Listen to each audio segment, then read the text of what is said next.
optimizing for absolutes always ends up in... Cal Newport says this about email. Really interesting insight. He says that one of the problems that you have with anything is when you drive the cost down to literally zero. You end up with a ton of very weird externalities that you didn't think of. Right. And he made some argument that every email should cost 5 pence. Right. And if every email cost 5 pence, you would receive 90% fewer emails. Right. Yeah. The proper, we've wrestled with that very frequently, building these programs to help people. So with my colleagues, both of whom are psychologists, one a clinical psychologist, one a research psychologist, we built personality tests to help people understand their personalities, which also produces a couples report so that you can understand the differences between you and your partner at a temperamental level. And we produced this suite of writing programs that help people write an autobiography and an analysis of their virtues and faults and a plan for the future. And, one question is, well, why not give it away? And the answer is because zero is not the right cost.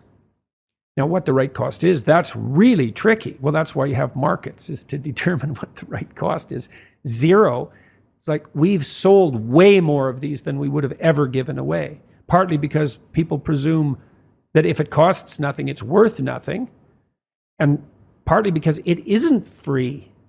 Like we actually worked, well, one of my partners worked pretty much full time for 15 years on this at subpar wages, making a tenth of perhaps of what he could have made in the private domain, like if he would have gone out and marketed his skills, because he's a brilliant programmer. He has a PhD in psychology, extraordinarily educated, unbelievably accomplished. He could have made a fortune in other private endeavors. He worked at subpar wages for 15 years before we had any success on this front at all.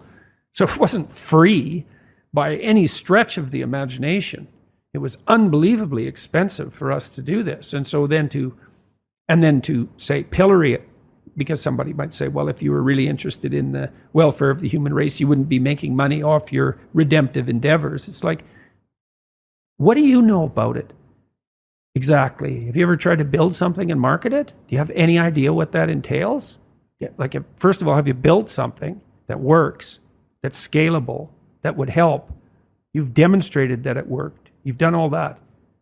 And that's like, you're 5% of the way there, buddy, because you think now you've got a good thing that people will line up to use it. 95% of the problem is marketing and communication. Have you ever tried to communicate about a product that you've built?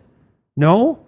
And you're telling me that somehow I'm malevolent because I'm trying to make enough money off this to justify its existence, to make sure that I've designed it in a way that people actually want. You can tell that because they'll pay for it, in a way that will sustain it and allow it to grow while simultaneously trying to reward the people that developed it. That's all wrong, is it? And you know that. So, no, I have a set of empty-headed axioms about inequality, and I'm judging you morally because of their, injudicious application, because that's easier than thinking. That's where that argument goes.